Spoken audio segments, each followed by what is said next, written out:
Dear friends, welcome to my video on Know Yourself and Know Your Enemy and you will never be defeated. Kindly click on the CC button for subtitles. Know yourself, man, what does that even mean?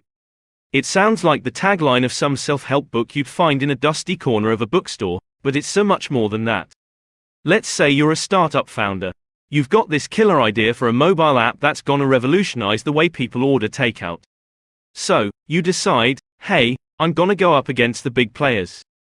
Hold on, buddy. Before you go declaring war on Uber Eats or DoorDash, you need to understand what you're really capable of. Do you have the resources? Do you have a team that's up for the challenge? More importantly, do you know your own weaknesses? Sun Tzu talks about knowing your strengths and weaknesses as if it were a military asset, and he's not wrong. Every individual, every company, every nation has a set of strengths and weaknesses.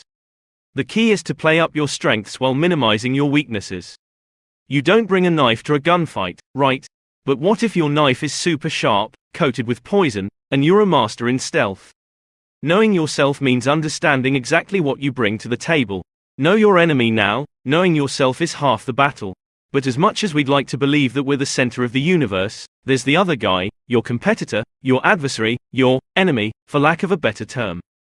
Sun Tzu says you've got to know them as well as you know yourself. And man, he's right on the money with that one. So, how do you know your enemy? Research, observe, understand. If you're a basketball player and you're up against a team known for its defense, you don't just waltz onto the court thinking you'll win with three-pointers all day. You study their plays, their strategies, their key players. You figure out their weaknesses and look for opportunities to exploit them. Similarly, if you're a business going up against a big competitor, you better know what makes them tick.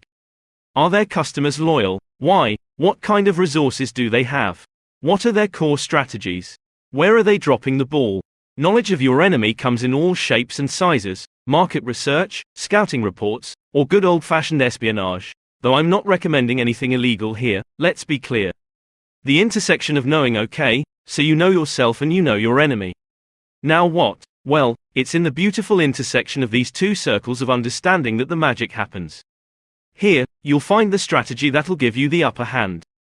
If you know that you're quicker but less powerful, and you discover your opponent is powerful but slow, you've got yourself an angle. Use your speed to outmaneuver them. If you're a new tech company with agile development capabilities, and you're up against a behemoth that's slow to adapt, boom, there's your angle. Innovate rapidly and stay 2 steps ahead. The key here is to adapt your strategy based on your understanding of both yourself and your opponent. This is where you find the chinks in their armor and the opportunities to strike. Why this is the key to victory? Think about it. How many times have great armies been defeated because they underestimated their enemy? How many companies have gone bankrupt because they didn't adapt or underestimated new entrants in the market? History is littered with examples. Take the Battle of Agincourt during the 100 Years' War, where the English were vastly outnumbered by the French. However, the English knew their strength lay in their longbowmen, and they knew the French were going to come at them with heavy cavalry. They chose a battlefield that turned the French strength into a weakness, and voila, a legendary victory was born. So, there you have it. Sun Tzu's age-old wisdom isn't just some dusty relic from the past. It's evergreen advice that you can apply in any competitive situation you find yourself in. Whether you're a student trying to outdo your peers, a business trying to outsmart your competitors, or just a person trying to outlive life's many challenges, the principle remains the same. Know yourself, know your enemy, and you'll come out swinging every time. Thank you for watching my video. Kindly subscribe to my YouTube channel and give a thumbs up. Thanks for your support.